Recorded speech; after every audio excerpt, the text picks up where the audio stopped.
Olá, povo de Deus, segunda-feira, 26 de setembro de 2022, 26ª semana do Tempo Comum. A nossa reflexão de hoje é a partir de Jó 1, 6, 22, Lucas 9, 46, 50.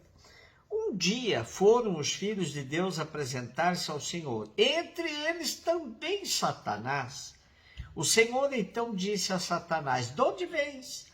Venho de dar umas voltas pela terra, respondeu ele.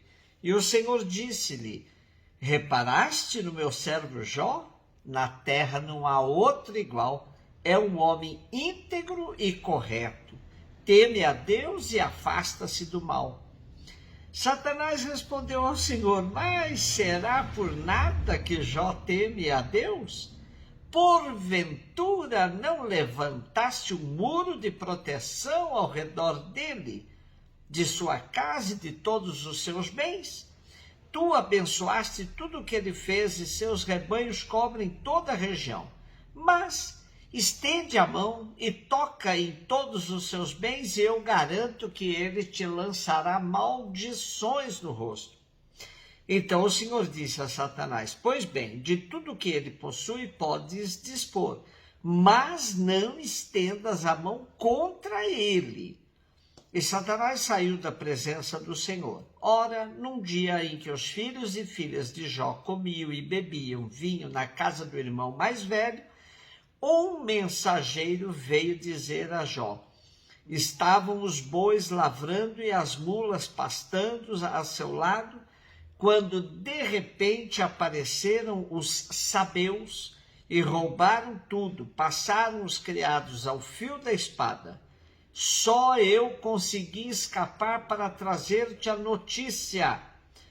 Estava ainda falando quando chegou outro e disse: caiu do céu o fogo de Deus e matou as ovelhas e pastores, reduzindo-os a cinza. Só eu consegui escapar para trazer-te a notícia.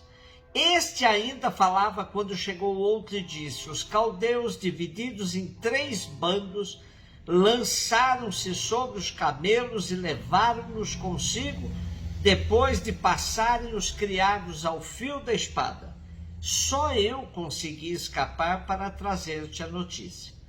Este ainda falava quando chegou outro e disse: teus filhos e tuas filhas estavam comendo e bebendo vinho na casa do irmão mais velho, quando um furacão se levantou das bandas do deserto, se lançou contra os 4 cantos da casa, que desabou sobre os jovens e os matou.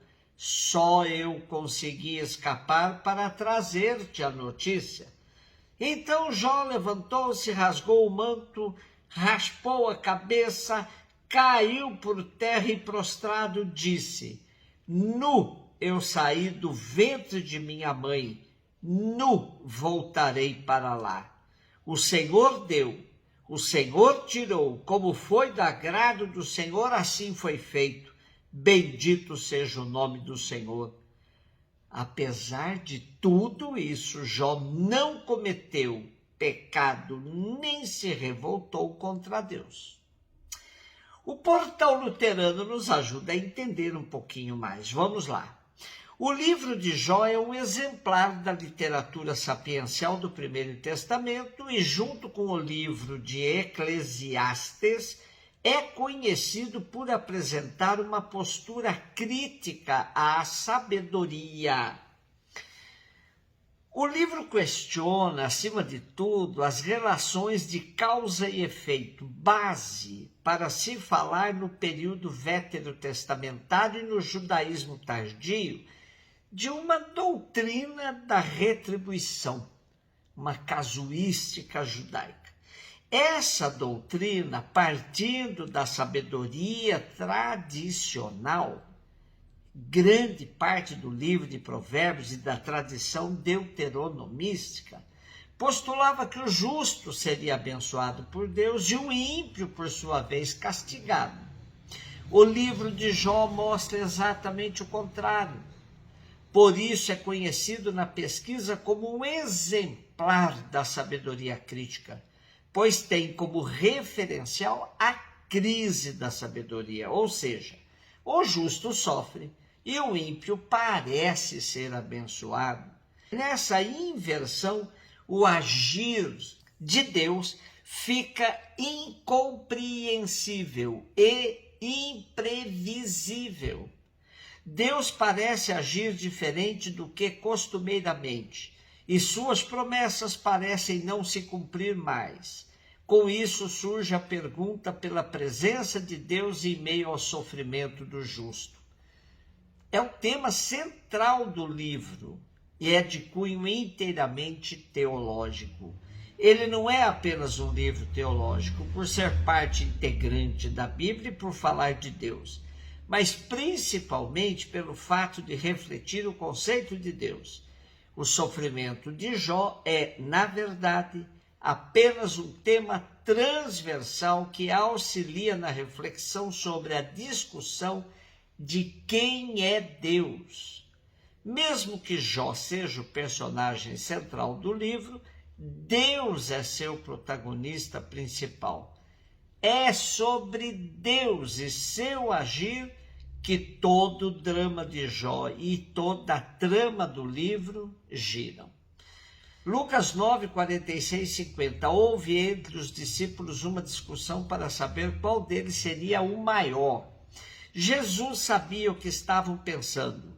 Pegou então uma criança, colocou-a junto de si e disse-lhes: quem receber esta criança em meu nome estará recebendo a mim, e quem receber estará recebendo aquele que me enviou. Pois aquele que entre vós for o menor, esse será o maior. João disse a Jesus: mestre, vimos um homem que expulsa demônios em teu nome, mas nós o proibimos porque não anda conosco. Jesus disse-lhe: não o proibais, pois quem não está contra vós está a vosso favor. Apesar de Lucas sempre amenizar as referências negativas a respeito dos discípulos de Jesus, esse episódio de querer saber quem é o maior dentre eles tem verdadeiramente lastro histórico. Trata-se de algo muito humano, que certamente ocorria entre discípulos de qualquer rabino da época. Porém, nos espanta que isso ocorra entre os discípulos de Jesus, que sempre anunciou a necessária superação dos esquemas conhecidos na sociedade de então. Jesus anunciava a igualdade entre todos, no que tange à dignidade.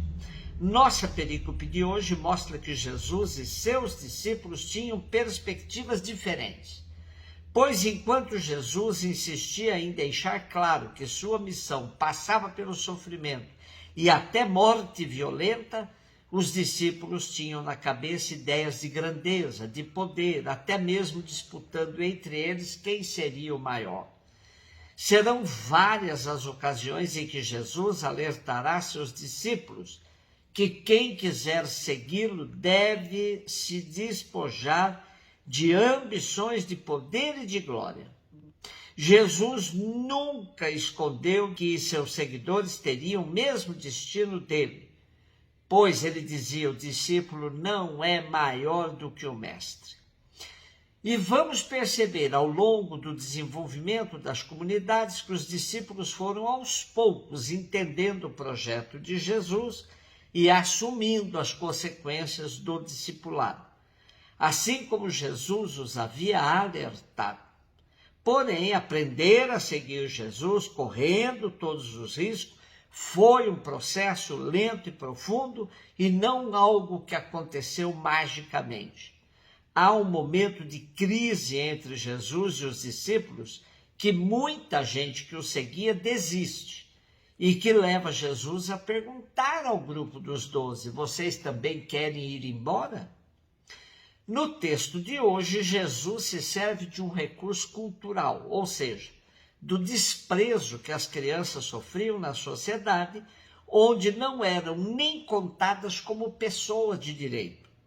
À pergunta dos discípulos sobre quem seria o maior, Jesus traz para perto de si uma criança e aponta o que é ser maior no reino, ou seja, se identificar com uma criança.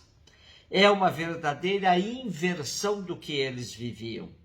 E nosso texto termina com um discurso de acolhida de Jesus em relação aos que não pertenciam ao seu grupo. Se estão fazendo bem, não importa se são ou não seus discípulos. Jesus é um mestre incansável.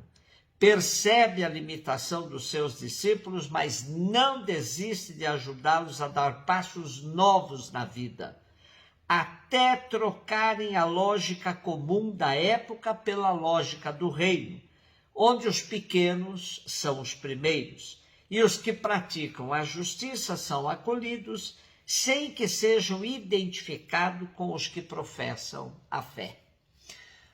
Um beijo no seu coração.